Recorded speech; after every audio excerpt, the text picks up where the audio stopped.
That was a test that God allowed according to the text. At the end, Job's faith is vindicated, and what happens? He's restored even greater than what he had that he lost. So God doesn't just bring us back to the place we were, but brings us back to an even better place. A greater place. And the blessings run over.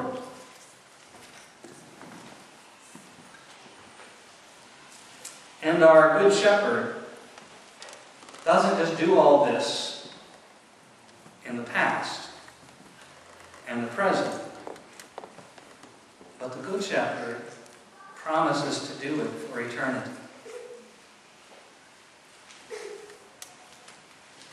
See, that's why there really isn't anything to fear. Because what comes after this life is eternity. And eternity's better by far than this life could ever be. Hard for us to even understand it. My own opinion is that all of the biblical language about eternity is metaphorical because it can't be described. It's more valuable than anything you can imagine. So how would you describe something that's more valuable than anything you can imagine? Streets of gold. That sounds pretty good, right? But don't be fooled into thinking that that means that there are literal streets of gold that end somewhere. You see, because streets, as we know, will always end, right? But eternity is not about a finite time or space. So the most valuable thing you can imagine, eternity surpasses it. And that's what it means to say that goodness and mercy will follow me all the days of my life. And what is mercy? Mercy is God looking on us, not as we deserve, but with the love of Christ. So the Good Shepherd protects us from ourselves, provides for us beyond our needs, leads us into places we can't even imagine, sustains us in the midst of trouble, and leads us ultimately into a life that is abounding in steadfast love and that endures forever.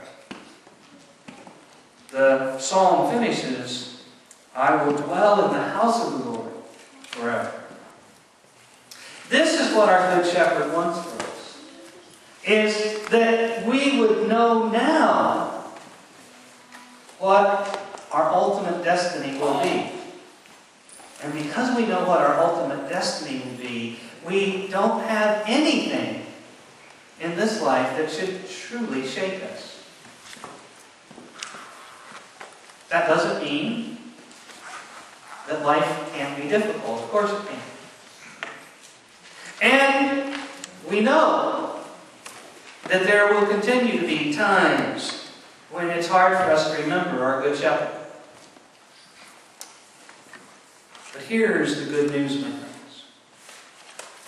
At the very time we're not so sure about what our Good Shepherd is up to, He is working for our good. The Bible uses the metaphor of a parent. Those of you who are children won't understand this, but those of you who are now adults were once children. How many of you now have an idea of what your parents were doing whenever you couldn't understand what they were doing? Huh? When you're the child, when you're the sheep, there are times it's like, what is going on, Lord? Shepherd, shepherd, I thought you were going to take care of me. Well, the shepherd is taking care of us. The shepherd is leading us into everything we need. The shepherd is reminding us through this sacrament that we call Holy Communion that His love for us was so great that, as John tells it, Jesus says, I down my life for my sheep. Says it 4 times, just so we don't miss it. And to make it really clear, in verse 18 he says, no one takes it from me. Where I grew up, one of the popular hymns of the Southern gospel tradition was, he could have called 10,000 angels. You know that one? Could have called 10,000 angels. See, the Romans, they had no power over it. The Sanhedrin, the Jewish council, they had no power over it. Satan had no power over it. All he had to do was say, I'm not going to do it this way. And in his power, he could have called the hosts of heaven to overthrow everything. But instead, he laid down his life for the sheep. Because he understood that it was his Father's plan.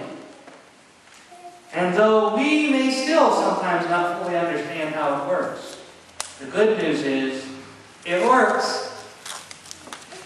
You are saved by grace. I am saved by grace. And I have a good shepherd who provides everything I need. I have a good shepherd who protects me, who leads me, who restores me, who sustains me. And that good shepherd is Jesus Christ. He has laid down his life for us. And he invites us to rest in him. How many of you are tired a lot of the time? Weary, anxious. Rest in the Good Shepherd. Let him take you to a place where there is a quiet stream and a green pasture. And it's the most beautiful, sunny day you can imagine. And you can lay down in that lush green grass by that clear, sparkling water. And know that someone greater is watching over you. So much so that even if you wake and you go to a table with all the good things you want to eat, and all you can see all around the table are enemies, you don't have to be afraid. Because your good shepherd has said, come and eat. As we come to the Lord's table, the good shepherd says to us, come and eat. Don't let the sins of the past keep you from the table. They've been forgiven. Don't let the enemies of the present lurk and keep you from the table, because you need not fear them. Don't let the notion that somehow you're not worthy keep you from the table, because he's already said you're worthy through my blood. Come to the table. Come to the table and find rest and strength and hope through the Good Shepherd, Jesus Christ. For you are the sheep of his pasture. Thanks be to God.